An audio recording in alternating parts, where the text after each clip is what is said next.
Hello and welcome to this week's update. It's the 2nd of August. It was an interesting month overall. The portfolio had quite an aggressive swing. As I mentioned, we were down 6-7% at one stage, and we just scraped by the last 2 days of the month into the green. So, when you look at it overall, 7 months complete, 5 in the green, 2 in the red. Almost 55% up for the year, with some strong tailwinds coming into the back half, particularly around crypto, particularly with how the portfolio is set up. So from my side, I'm quite comfortable with how we're doing. Another important thing I want to call out is I want to say thank you very much to all the copiers that have stuck with me and my strategy throughout the last few months where it's been tough. I didn't lose anyone, to be honest. I think I started in May with maybe 57, 58 copiers, and I think I've got like 56, 57 at the moment. And some people have added to their position in the last few weeks. So, whether people are holding off to take profits, once we get back to there, that's cool. But I just want to first of all, thank you very much for hanging out there. It's never easy when you see so much red and there's so much negativity in the market. But I truly respect your commitment and putting your trust in my strategy. So thank you very much. This week I'm just going to have a look at portfolio performance for July, have a little look at what's happened in the crypto market, and we'll also look at some of the stocks that we've bought in the last few weeks.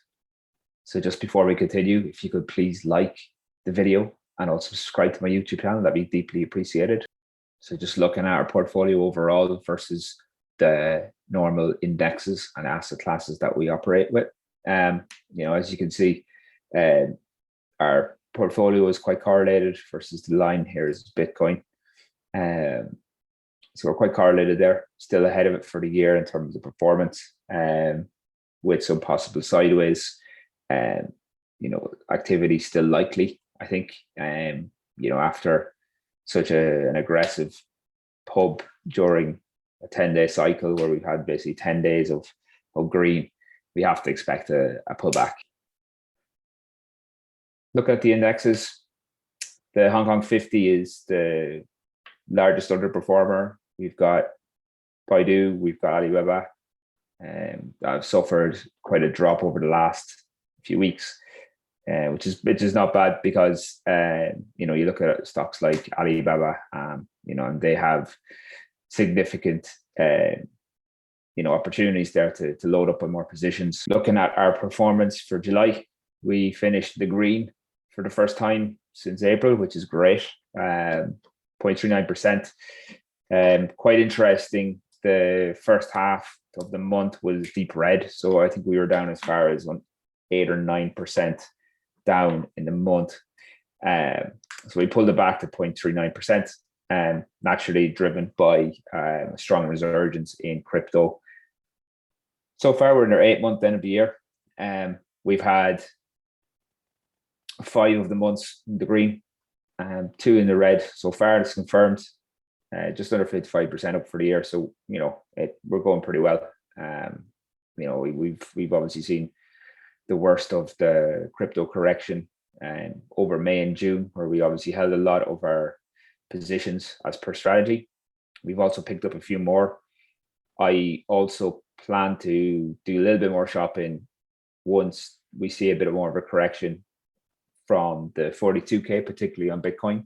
I have loaded up some Ethereum positions, which I'll go into in a little bit more detail in the portfolio section.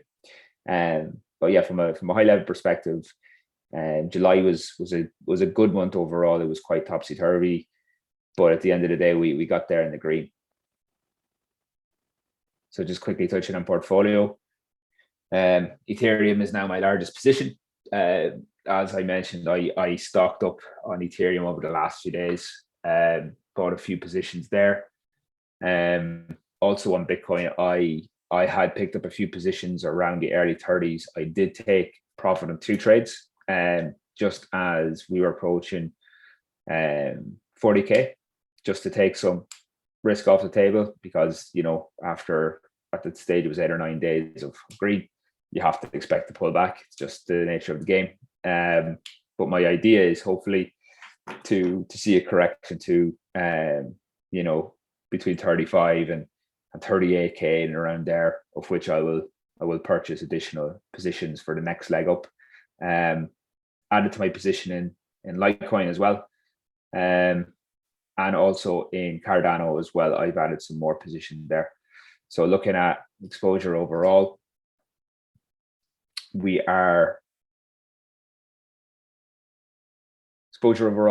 still of active positions where we've got just under 50% in our stocks. Crypto is 42.7%, which has increased 10% over the last week or thereabouts. Looking at allocation, as I mentioned in my previous updates, we had about a 35% balance. We now have 22%. Most of these had gone to buying the dip on crypto, also buying the dip on the Chinese stocks and the Hong Kong stocks correction. So as I mentioned, Alibaba, I bought some more positions there, but I also bought some positions in other stocks, which I'll go into now in a second. If we have a look into looking at stocks, as I mentioned, Alibaba, there was a 9% correction during the last week of July. And this to me was the perfect opportunity to buy yet another position. With regulation and with the uncertainty around the market, it still doesn't change the fact that the company is significantly undervalued. And for me, it's all about holding for the longer term. So I'm happy to pick up positions, in dollar cost average into a really strong business for the future. And this is kind of reflected in how my portfolio is set up. It's 9.43% of my portfolio right at the moment, and just after Berkshire Hathaway. I also bought some new positions in advanced micro devices. They had an extremely strong Q2. Numbers released just last week, so their revenue was up 99% year over year. They've also been signed off to deliver the chips for Sony and Microsoft, so the new Xbox and new PlayStation, to be released this year. And I opened last week. I bought 2 positions. We're already, the first position I bought was on 28th, almost up 20% with that. I also purchased another one today, just at the bell, and after some more research over the weekend, and we're up almost 3.5% at the moment there. So that's, to me, is another long-term hold. That's where some of the allocation for the cash has gone as well into stocks like AMD. At this stage, I've been investing 5 years in Ethereum, trading and investing. I have a large holding of Ethereum, and I've added to that during the week. Bitcoin is naturally, my second largest position in crypto, and I plan to add more if there's a further significant correction. Then if we just look through, I've picked up some more Cardano. Litecoin has also been a personal favorite of mine over the last few years. And we've got some exposure then in Chainlink, EOS, BNB, XTZ, TRX, AEV, Dash, Uniswap, and Zcash. I do plan to add some more. As I mentioned, I've about 23% of cash balance still. And I do expect a pullback, not a huge significant pullback, but I do think some of the altcoins will go on a bit of a run in the next few weeks. So I just want to make sure that we have good exposure there to jump on the market momentum. Just quickly on Bitcoin as well, just some of the factors behind the price, what I've seen. In June, we had the largest amount of selling momentum since we had from institutional players since 2018, since just before the crash. And the support really was held around the 32,000. And then obviously we broke down to 29,000 for a short time and to tap liquidity there. But once that was sort of broken, the shorts got liquidated pretty quickly. And, we flew pretty much straight to 42K with very little in between. So, with a lot of the shorts being liquidated out of the market, that's kind of leaving a lot on the table there to be for longs to come through. Also as well, when we look at like the on-chain analytics, and those 57,000 Bitcoin moved off exchanges to wallets, this is generally a bullish signal, and to say that whales are accumulating. You look at other areas as well, there seems to be more good news coming through at the moment. And, this is how the different cycles in cryptocurrency work.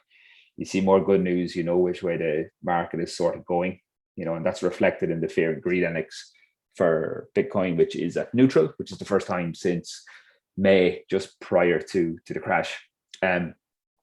We also see in Germany that they have passed some regulation to allow their funds to hold 20% in cryptocurrency.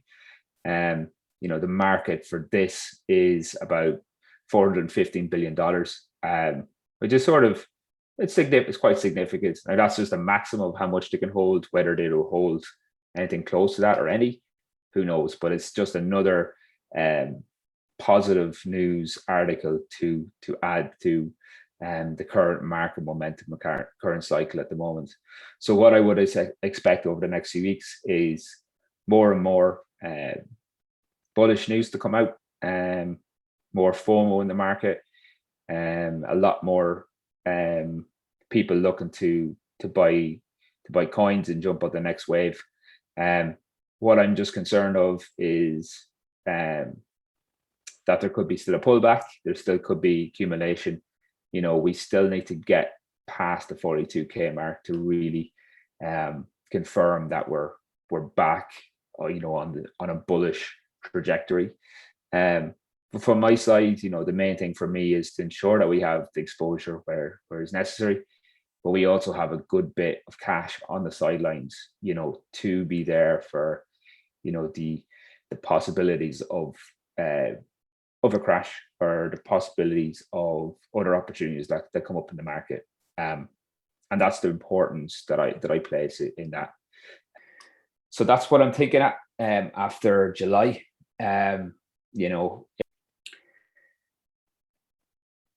So that brings me to the end of July's update.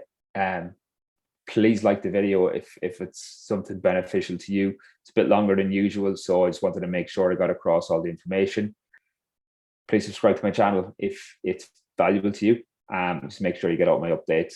I do plan to do more videos that are around general trading and other topics in the future, so make sure to look out for those.